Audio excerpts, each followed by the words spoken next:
やぶんぶんです。今回は2023年下期総決算ということで、2023年下期に購入させていただいたものたちをご紹介させていただければと思います。今期も素敵なものがたくさんあって、全部私の心を幸せにしてくれたので、そのお幸せを少しでもお裾分けできればと思います。それではどうぞ。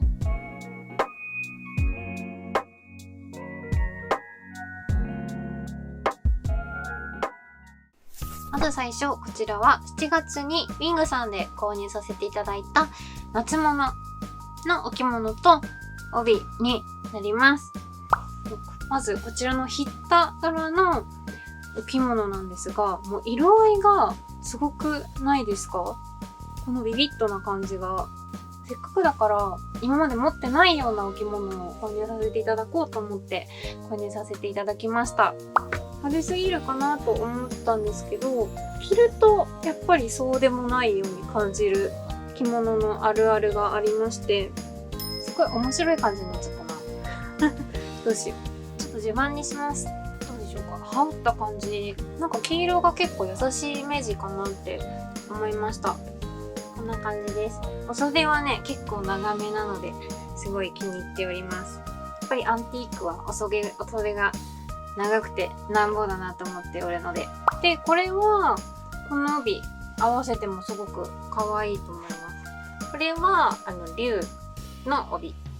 ちょっとシノワっぽい柄の竜の帯になってます。はい。竜の帯って結構あると思うんですけども、この竜の顔が結構愛嬌があって、愛嬌がある感じがいいなと思って購入させていただきました。これは本当に手持ちのお着物とか浴衣とかにもすごい合うアイテムなので、結構コーディネート使っていて買ってよかったなと思いました。これにもよく合います。紫はね、合いやすいなって思いました。いろんなものに。そしてもう一つのお着物がこちら、縦枠なんですけど、強弱がついた網のような柄になっていて、すごく清涼感のある感じで、この紫もすっごい柔らかい紫で、とってもね、可愛いんでございます。これはやっぱり着た方が可愛くて、ちょっと上半身だけだったらちょっと分かりづらくて申し訳ないんですけど、このやっぱ着た時、立体になった時に縦枠の柄が動きを、リズムを作り出していて、とっても可愛いんですよね。もう試着したら可愛すぎてズッキュンでございました。で、このりゅうちゃんの帯と、もちろんこれに合わせてもすっごく可愛いです。こんな感じ。可愛い。これもローなんですけど、やっぱりローの生地って触るとひんやりして不思議な気持ちです。夏にはぴったりだし、今時期はね、すっごい寒いです。ひやーんとして気持ちいい感じです。そしてなんといってもこちらでございます。この一重八寸の雲の帯。これがもう抜群すぎて、何に変えてもこれが欲しいなと思ってお店に伺わせていただきました。正直似たような帯、なんかこういう蜘蛛の巣柄の帯持ってるんですけど、それにはクモちゃんはいないし、何よりこのシャっていう柄がすっごいかっこよくないですか？蜘蛛の巣とかクモがすごい怪しい感じなんですけど、これがあることですごいデザイン的な美しさになるというか、かっこよさも増えたなぁと思ってすっごく気に入ってます。もちろんこのお着物にも合うし、こっちにも合いますよね。黄色だし可愛い。で、最大の決め手は、柄もそうなんですけど、一重八寸の帯、年中締められるよっていうことで、一年中締められる。最高です。夏だけじゃなくて冬も締められるということで、こんなね、黒い帯なんていくらでも使えるじゃないですか。ありがとうございます。ハッピーライフでございました。続きまして、こちらは9月のウィングさんで購入させていただいた帯とお着物となんとこちら私が初めて購入した草履になります。このお草履めちゃくちゃ可愛いというか、可愛いだけじゃなくて美しいですよね。キラキラがあるっていうのもそうだし、この高さが履いたらすっごくスタイルよく見えるんですよ。この高さが。私草履それまで一切履かなかったのに、これは絶対履きたいと思って、履けるようになりたいと思って、これでお着物着たらすっごい素敵だろうなと思って、思い切って購入させていただきました。で、チャレンジさせていただいたら、すっごく歩きやすいお草履でした。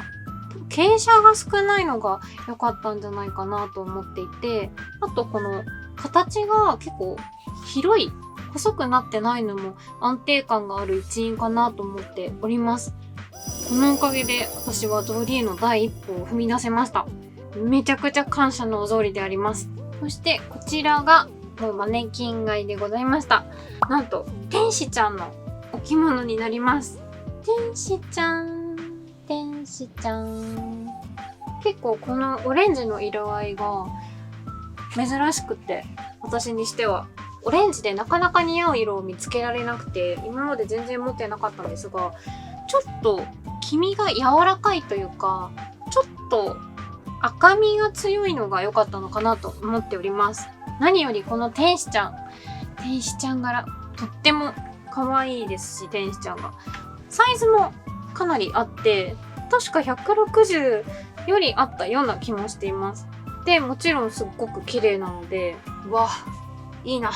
と思って、まず購入させていただきました。とっても素敵。天使ちゃんが黒だから、黒の範囲だとめちゃくちゃ締まりますね。それで、この帯が、ホテル柄、各地のホテルのなんかグリーティングカードみたいなものの柄になっています。何語なんだろう、ホタール多分ホテルって書いてあります。とにかくホテルの柄ということになっております。茶みブラウン系の地の色なので、オレンジとすごい相性が良くてぴったりです。帯も黒だと重すぎちゃうこともあるかと思うので、茶色ぐらいがねちょうどいいんだなって思いました。超可愛いです。この月は草履もそうだし、このオレンジもそうだし、結構チャレンジした月だったんじゃないかなと思っております。9月のウィングさんで購入させていただいてたものがもう一つあって、こちらのお花柄の帯となっております。すっごく艶やかで女性らしい帯だなと思っておりまして、黄色い帯もそうだし、そういった女性らしい帯っていうのもなかなか持っていなかったので、ぜひ欲しいなと思って購入させていただきました。バラだったりとかダリアだったりとかが咲き乱れているという言葉がふさわしいのではないでしょうか。こちらはすでにマグダラのマリアのコーディネート動画で出させていただいてるんですけれども、ああいった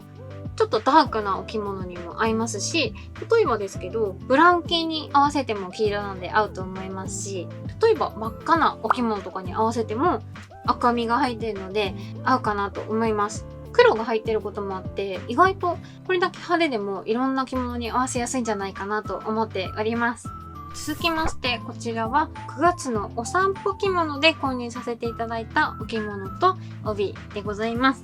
お散歩着物は複数のアンティーク着物屋さんが参加されている催事なので、こちらも3店舗合わせての購入品となっております。まず最初、こちらが履物着物弥生さんで購入させていただいたお着物でございます。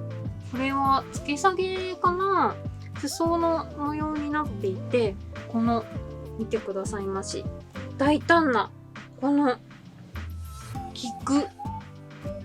かなの裾がとっても美しくて、思わず購入させていただきました。裾がこんな素敵な菊で、袖にもちょっと柄が入っております。ただあとはちょっと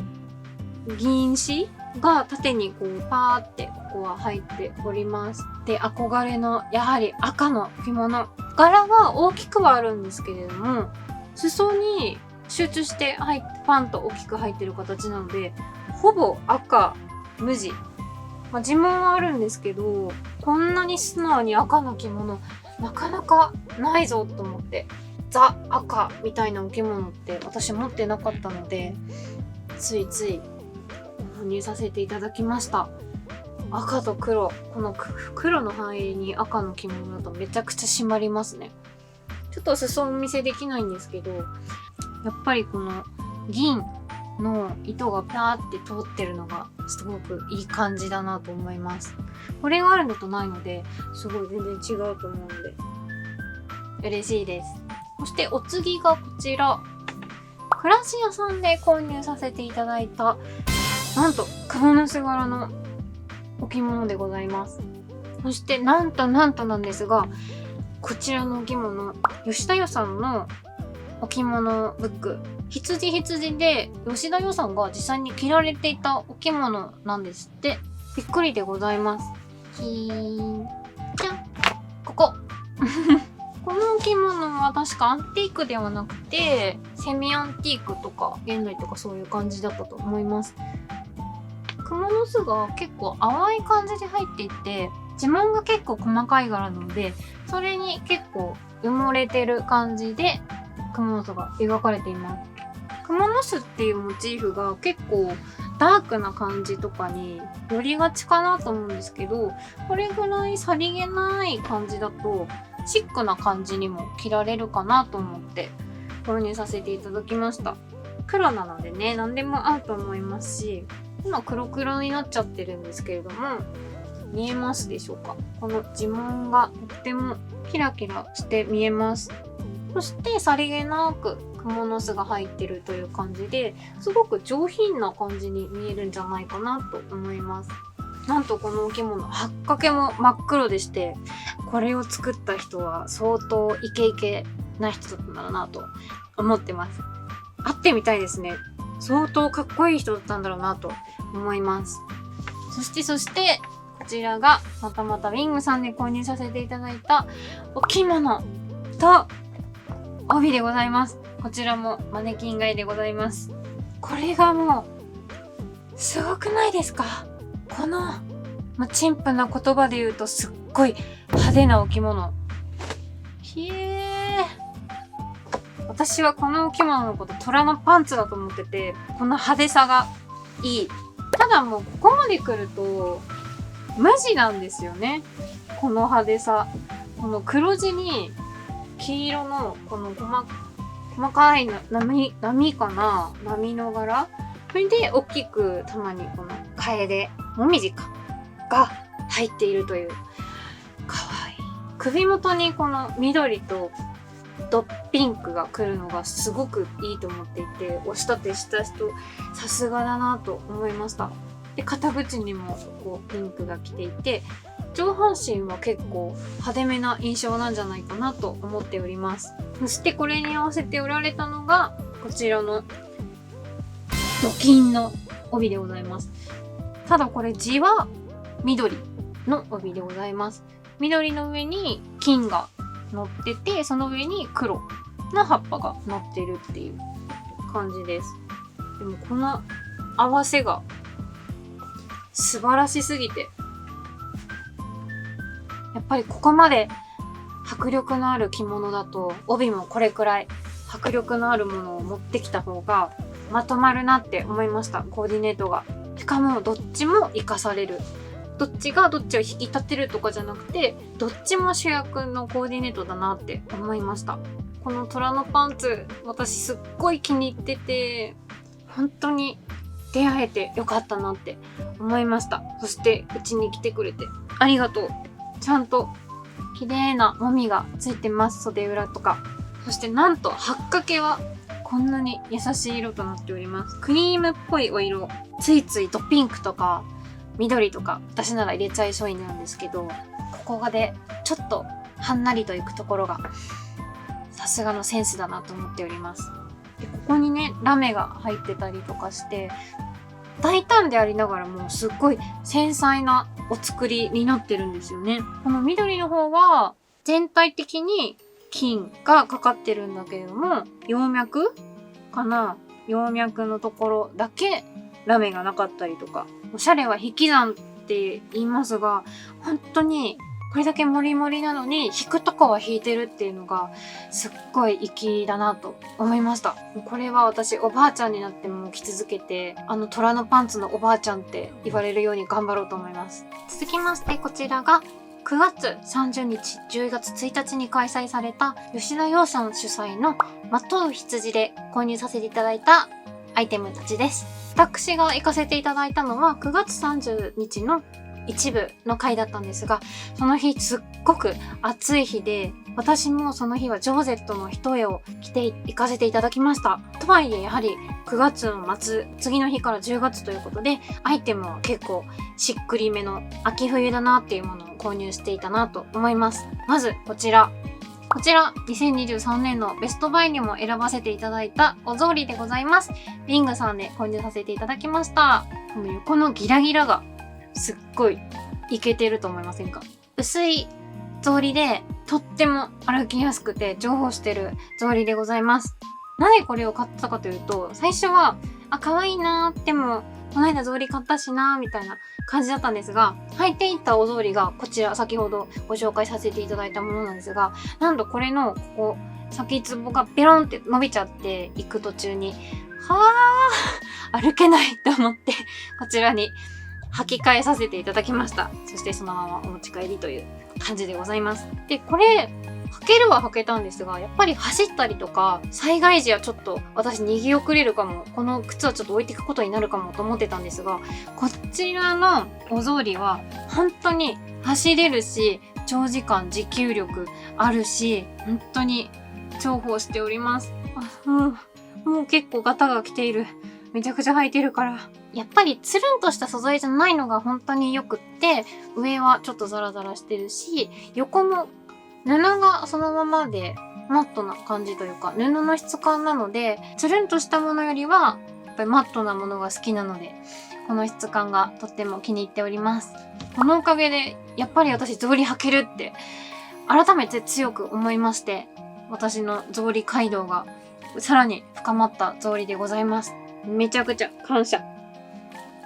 そして同じくウィングさんで購入させていただいたのは、こちらのベーシックなアイテムたち。半襟と帯揚げ。こちらはセットになっていて、これが半襟になっています。どっちも黒なので、ほぼ同じやんと思う方もね、いらっしゃるかもしれないんですけれども、やっぱりこのちょっとしたニュアンスの違いが、コーディネートこだわろうって思った時に必要だなって思った部分で、ストライプだとモダンな感じというか、ちょっと民族っぽくなってるところに入れてあげるとピシッと規律正しくなるというか感じがありますし、こういったダイヤ柄、細かい柄だと襟元でニュアンス出してくれますし、ストライプじゃちょっと強すぎるかなっていう時にはこういった細かい柄の方が合うなと思っております。なので私的には全然違う柄なのでございます。そしてこちらは京都のややさんが出店されておられましたので、そちらで購入させていただいた帯となっております。大好きなややさんの仕立て直しの帯となっております。もともと帯じゃない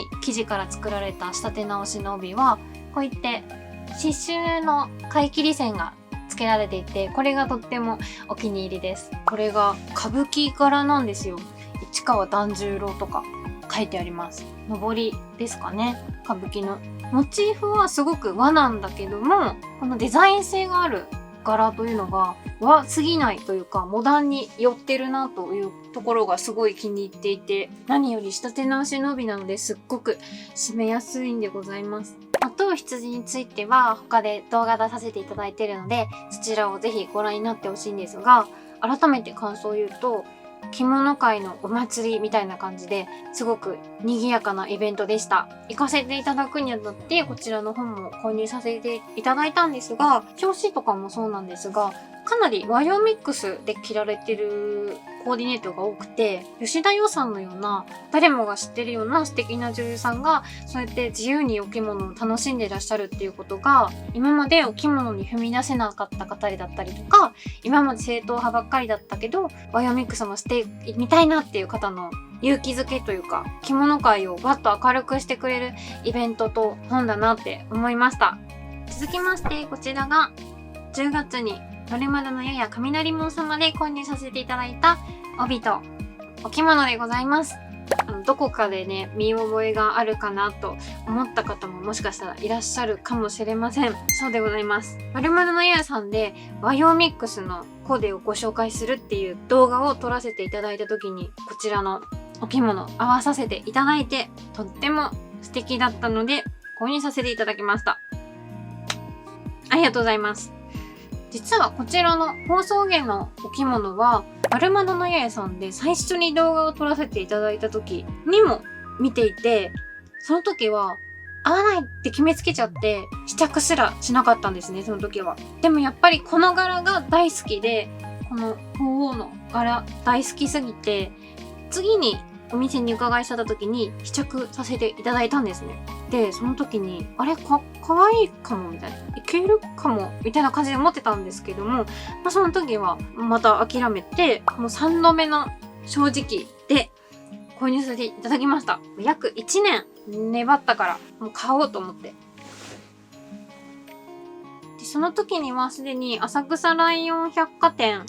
さんのタイミングで在店させていただくことが決まっていたので、その時に何か新しいお着物着たいなとも思っていたので、こちらを選ばせていただき、そして浅草ライオン百貨店の時もこちら着用させていただきました。和洋ミックスで、本当に動画のままのコーディネートで、はい、出させていただきました。茶色の着物って本当に持ってなくて、なぜなら似合わないって思ってたからなんですけれども、ちょっと赤みの茶色、チャコールっぽい茶色だからかな。顔色が死ぬ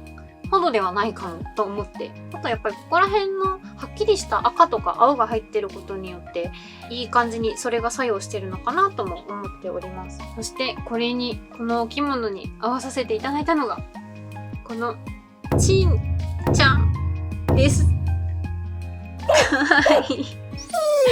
もう語彙力がね、ないと思われても仕方ないんですけど、本当にただひたすらに可愛いちんちゃん。もう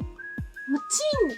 自体は今まで何回も見ていたんですけれども、今まで見たちんちゃんはちょっと潰れすぎじゃないって思ってて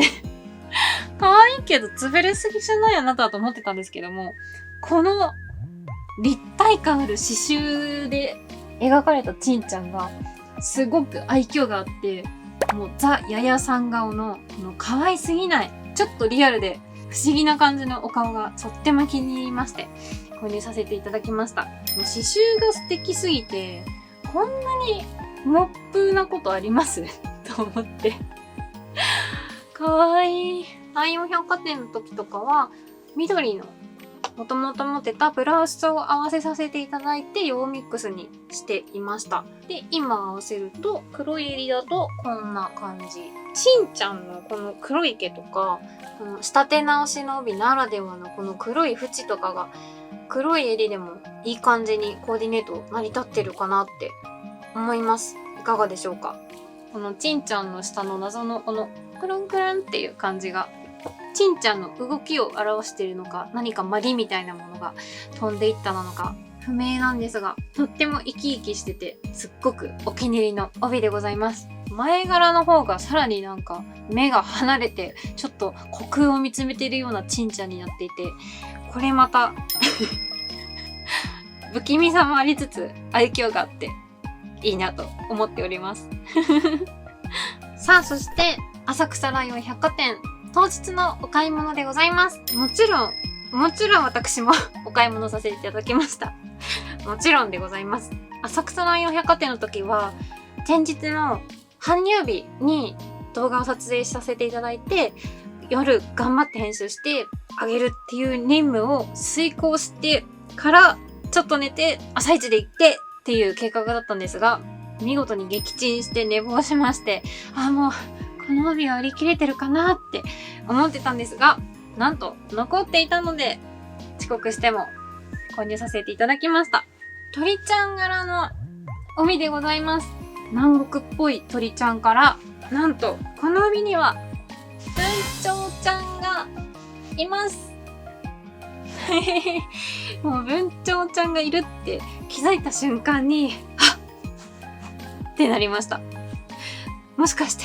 運命と思って文鳥ちゃん柄のお着物とか帯とか存在の気配は感じてるんですけれども、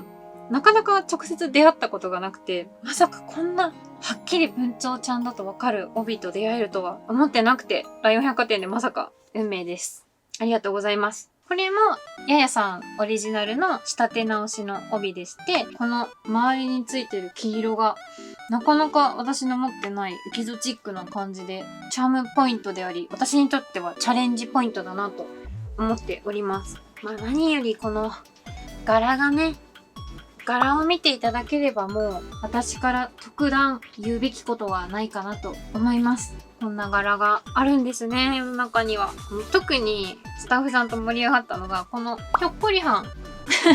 このひょっこりちゃんがすっごい可愛いっていうことで一盛り上がりしてました。この帯、タレに文鳥ちゃんが鎮座していてすっごく可愛いです。お太鼓にも文鳥ちゃんがしっかり出るようにして結びたいと思っております。続きまして、こちらはあかりやさんというお着物屋さんで購入させていただいたコウモリちゃんの帯となっております。コウモリちゃんの帯は結構探してたんですけれども、見つけてもすっごくお値段が高くて諦めたりだったりとか、ちょっと違うかなって思ったものもあったりして、なかなか入手できずにいたんですが、見つけてしまいました。ざっくり黄色の帯なんですけれども、ちょっと黄緑みがあるというか、くすんだ黄色なので、結構いろんなお着物に合わせやすいです。前柄はこんな感じになっております。すごくこのシャシャシャシャってところがキラキラしてて、柄がおとなしめかなと思うんですけど、このキラキラが全然地味な感じがしなくて、華やかさを持たせてくれてるなと思っております。で、キラキラしてるのが、このシャシャシャってところだけじゃなくて、なんと、コウモリちゃんのちょっとツルピカしてるところがありまして、なんかこういう頭の後ろみたいなところとかが、ツルピカしてて、ここがコウモリちゃんを平面的じゃなくてちょっと立体的な浮き出る感じにしてくれてて、とても素敵だなと思っております。コウモリとか雲とか骸骨とかそういうちょっとダークなモチーフっていうのがすっごい好きなので大事にしたいなと思っております。続きまして、こちらは11月のお散歩着物に出展されていたウィングさんで購入させていただいた帯でございます。サイズ自体にはちょっと用事があっていけなかったので、通販で購入させていただきました。なので、確実に買えるわけじゃなかったので、すっごいドキドキしてたんですが、本当に購入できてよかったなと思っております。まず、こちらの帯は真っ赤な帯です。ちょっとツルツルすべすべしたようなすごく気持ちいい生地です。で、お花柄とかがメインになってるんですが、ここがちょっと中国っぽい柄というか、篠わずりっぽい雰囲気がある柄だったりとか、なんとこのタレのところに文字が入ってて、福寿で上海って書いてあるんです。上海上海から入ってきた生地だったんでしょうか。それが嬉しかったのか、こんなタレに見えるように上海って出るようにお仕立てされてて、そこがすっごい可愛いなと思って購入させていただきました。赤も好きだし、シノワも好きだし、このちょっとお茶目なところも好きだし、好きが詰まった帯でございます。思いっきり赤がもう気持ちいいなと思って、結構ポイントとか半襟と帯締めとかで赤を持ってくることは多かったんですけれども、帯そのものが赤っていうのはなかなか持ってなかったので、これは欲しいぞと思って購入させていただきました。裏は一末になっていて可愛い感じです。そしてこちらが打って変わってシックな感じ。シックなんだけど刺繍がすっごい綺麗で、この立体感がすっごい美しくて気に入ってしまって購入させていただきました。近くで見ると花びらごとに刺繍の向きが違ったりとかして立体感がめちゃくちゃあるんですよ。そしてこの葉っぱのトゲトゲしい感じも、このピンクなお花ですっごく可愛い雰囲気だけじゃない帯になっていて、で、この勢いあるこの茎の感じとかが気に入って購入させていただきました。針先にもお花ちゃんの刺繍がしてあって、そこはちょっとぷっくりした可愛らしいお花ちゃんが刺繍されております。で、前もこんな感じで、ピンクが、この蛍光ピンクっぽい感じが古臭くなくて、すっごいいいなと思って。で、茎にもピンクが入ってるところがおしゃれだなと思って。見たままだけじゃないっていうところがすごく絵画的で好きです。こういったザ・花みたいな、しかもシュスの帯は今まで持ってなくって、自分でもすごく意外だったんですけれども、なぜか心にピーンときて購入させていただいた帯でございます。まさに咲き誇るっていった感じの一輪潔いところもすっごく気に入ってます。続きましてはこちらです。藤工房さんに男ジャパンからお仕立て直ししていただいた羽織になっております。じゃーん。この商人だかデッチ奉公だかの腕のない怪しい男の柄が気に入ってお仕立てしていただきました。この裾のそろばん柄のところは段々にしていただきました。羽織にするにあたってここを継いだりとかするときにすごいここまで段々になっています。面白い感じです。そしてお袖もなんと継いでいただいて、このそろばん柄でこんな感じに仕上がっております。おしゃれすぎませんか？この袖がとってもふわりとした生地で、今にも破いてしまいそうな恐怖がありますが、大事に着ていきたいです。地味色なので何にでも合わせやすくてとってもいい感じです。やっぱり羽織はアンティークだととても雪が短いものが多くて、気に入った柄があっても雪が足りなくて着物がにょっきりしちゃうのは避けたいなと思っているので、こうしてサイズがしっかりしたものを手に入れることができてとっても嬉しいです。続きましてはこちら、もうすでに動画でご紹介させていただいてるんですが、本田屋源兵衛さんのマグダラのマリアのお着物でございます。今見ても迫力がすごくてすごいです。これはもうね、コーディネート動画とかをぜひぜひ見ていただきたいんですが、こんなに変わったように見える迫力のあるお着物なんですが、意外といろんな帯に合わせやすくて、コーディネートの幅が広いお着物だなと感じております。今見てもすごい迫力。もうこのお着物はとにかく手に入らないと思ってたものが思いがけず手に入ってしまって、そのハプニング的な喜びも相まってとっても記憶に残る大事なお着物です。続きましてはこちら、百葉堂さんで購入させていただきましたカラスウリちゃんのお着物とコウモリちゃんの帯でございます。仕立て上がってきましたカラスウリちゃんが、やっぱり青い葉っぱの部分がとっても爽やかで素敵です。このお優しい地の色にこのスキッとした青が入ってるのがすごいいいポイントだなと思って、本当にお気に入りです。ポリのお着物はなかなか暑いなというのが実感としてあったので、胴抜き仕立てにしていただきました。胴裏がついてなくて八掛けだけついてるっていうお着物のお仕立てになります。八掛けはこちらの濃いブルーにしました。表地の青い部分がとっても気に入ってるので、そこをクッと締める感じで合わせてみました。襟はバッチ襟仕立てにしてます。楽なのでやっぱりバッチは。で見るとこんな感じになっております。意外と似合ってませんか？やっぱり自分でもびっくりしたんですけど、このお優しいお色味が似合うと思ってなくて、自分にすごいびっくり驚き、でも新しい自分に挑戦できて嬉しいっていう感じです。この合わせ目に緑のカラスリちゃんが着てて、そこがまた爽やかでいい感じです。やっぱりそうお仕立ても考えて作ってくださってますね。無地版もこう見ると多いんですが、顔周りに柄が結構来るようにお仕立てしてくださっていて気に入ってます。そしてこちらのコウモリちゃんの帯。こちらはね、本当に百葉堂さんの展示会に行ったよっていう動画でも紹介させていただいたんですが、この雰囲気が、怪しさがたまりません。で、このちょっとラフな感じのコウモリちゃんの描写もすっごく良くて気に入ってます。今年コウモリの帯を2本も手に入れてしまいました。もちろんこのコウモリちゃんの帯を合わせてもとっても可愛いんですが、試着会の時に、これがいいんじゃないって言っていただいたのは、この裏面の方のパンプキンみたいな、このコウモリちゃんの方です。鳥がこう来ると、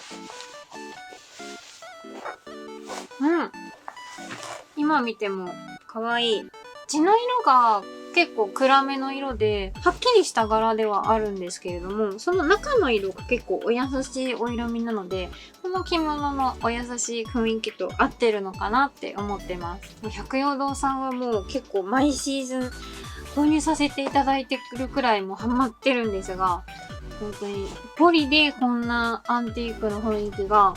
出てるっていうのが本当にありがたいです。アンティークと現代物の一番違うところって、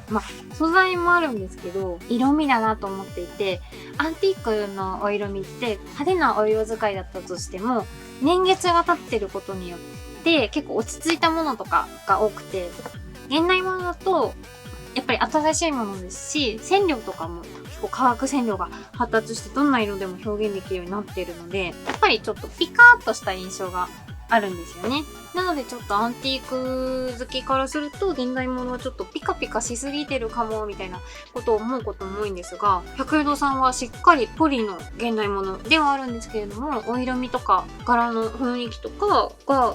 非常にアンティークっぽさを出していて、本当に感謝です。雨の日に難民化していたアンティーク着物人たちが百葉堂さんでかなり救われてるんじゃないかなと思っております。本当に今年で3周年ってインスタでおっしゃってたんですけども、もう今後も5年、10年と30年、何年でも続けてほしいなって思っております。本当に感謝。続きましてこちらが着物はずき大田橋店さんで購入させていただいたおぞりと羽織でございます。もうおぞりはちょくちょくご紹介させていただいてるんですが、天面と台の部分と鼻緒を選んで組み合わせてオリジナルの草履を作れるっていう企画を開催されていたので、そちらに伺わせていただいて作らせていただきました。選んだのはこの飛行機に乗ってたり車に乗ってたりする面白柄を選ばせていただきました。なんか桃太郎とかピエロとかが乗ってて、成金とか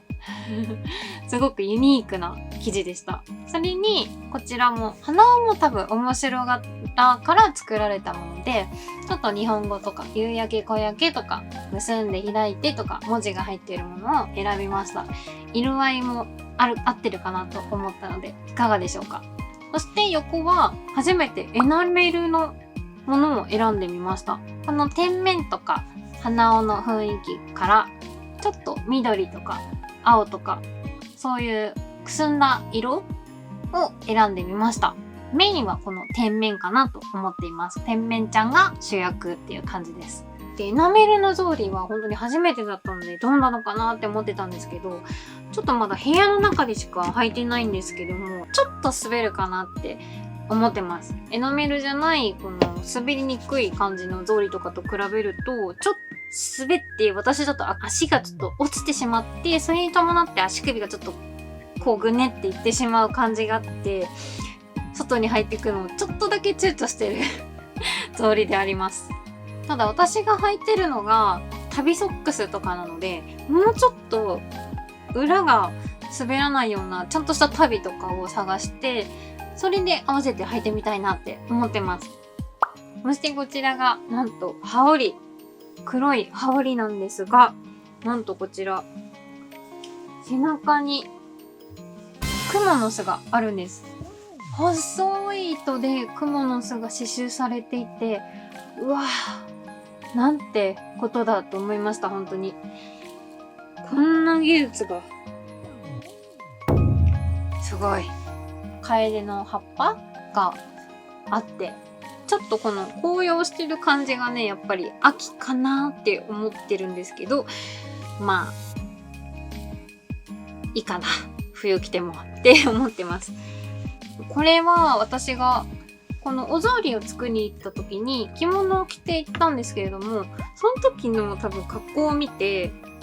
店主様だと思うんですけどが、こういうのもありますみたいな感じでシュッて出してきてくださって、それで出会いを果たしたので、お着物屋さんに自分らしいお着物で行くって結構大事だなって思いました。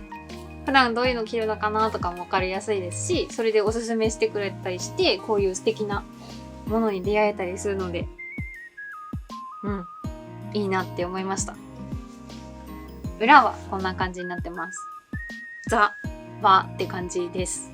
もう黒なので何にでも合わせやすいですし、クモの巣だし、なんとこれ雪が65あって、私マイサイズの雪が65なので、着てると思って、それも嬉しくて購入させていただきました。クモの巣がそんなに主張が強いわけではないんだけれども、よく見るといるっていうのがオツだなと思っております。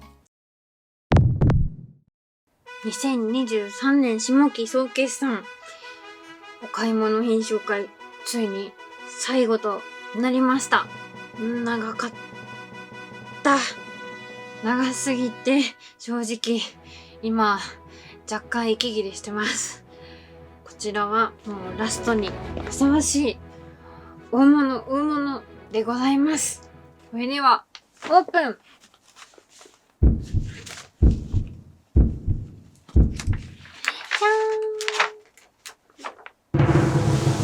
じゃーん。こちらは骸骨の帯。そしてこちらもじゃん、骸骨の帯。そしてじゃん、この骸骨ちゃんたちにふさわしいお着物です。憧れの骸骨ちゃんの帯がついに我が家に来ました。こちらはもちろんリングさんで購入させていただきました。もう両手に骸骨、幸せすぎる。ずっと骸骨ちゃんの帯が欲しかったんですけれども、この度なんと2本も来てくれました。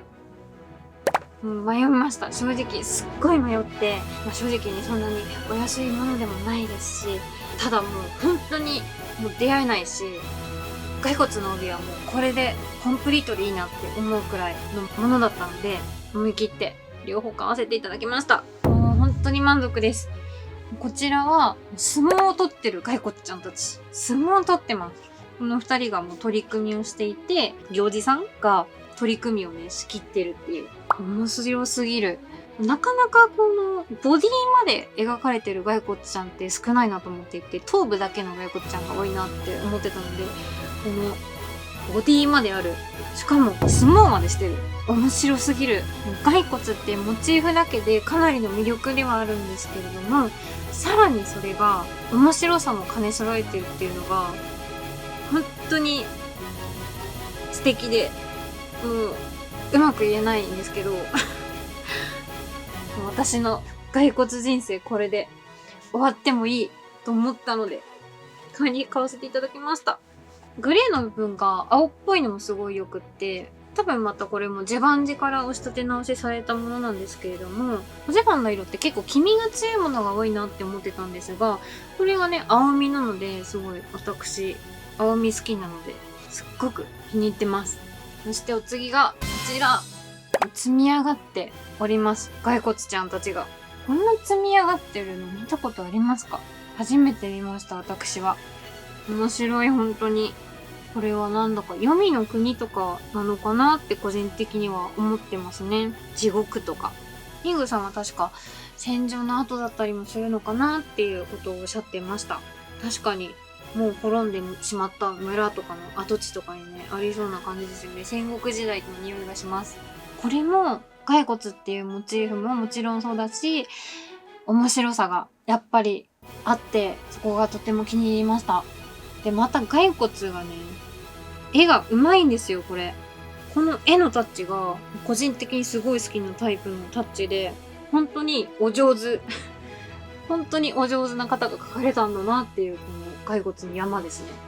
タレのところにね、屍の山の下の方が来てるのもすっごい、やっぱりセンスいいなって思います。感謝。常に感謝。この肌がね、スッと白くて浮き上がってるのはまた不気味でいいなと思ってます。そしてこの帯にふさわしいお着物ということで、こちらのお着物購入させていただきました。私からしたらもうかなり落ち着いた大人な雰囲気のお着物なんですが、しっかりアンティークで裏はもみになっています。色味はおとなしいんですけど、この銀がシャーって通ってて、そこが繊細さもありながら優雅な感じというか、繊細なんですけれども、キラッとしていて落ち着きすぎないっていうところがすごい気に入りました。この銀がなかったら多分私あんまり似合わなかったかなって思うんですけど、やっぱりこのディティールがあるだけで全然雰囲気違いますね。最後だから価格変えちゃいますね。裏はこんな感じになってます。やっぱりアンティークといえばもみですよね。もみが大好きです、本当に。入れた。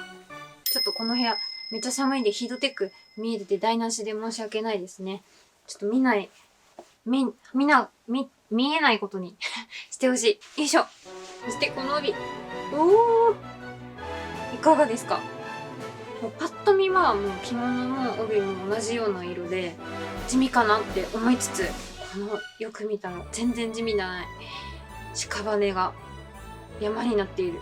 ワントーンなんだけど、こういった銀の糸が入ってたりとか、屍の山だったりとか、そういったディティールで面白みをつけるっていうのが本当に好きなので、めちゃくちゃ気に入ってます。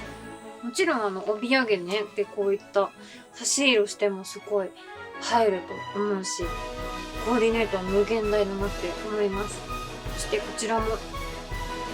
れはなんかお着物よりちょっと濃い感じで結構重みのあるコーディネートになるかなって思います。同じ骸骨だけでも全然違いますね。本当に全然違う。モチーフは面白いし、もちろん主役級なんですけど、色がやっぱりトーンが抑えられてるし、色数が少ないので、結構小物とかで変化をつけられて面白いだろうなって思ってます。両手に屍。幸せ。幸せすぎる。本当に良かった、買って。本当に良かった。嬉しいです。こんな最高なもんたちとこれからのね、長い人生一緒に歩めると思ったら、道が輝いて見えます。本当に。嬉しい。これから一緒に生きていけるなんて。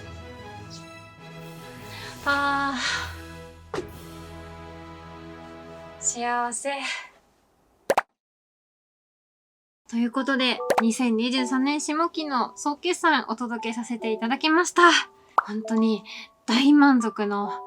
大豊作の下期でした。自分らしいアイテムもたくさんありましたし、新しい挑戦だなっていうお着物とか帯とかもたくさんありましたし、ずっと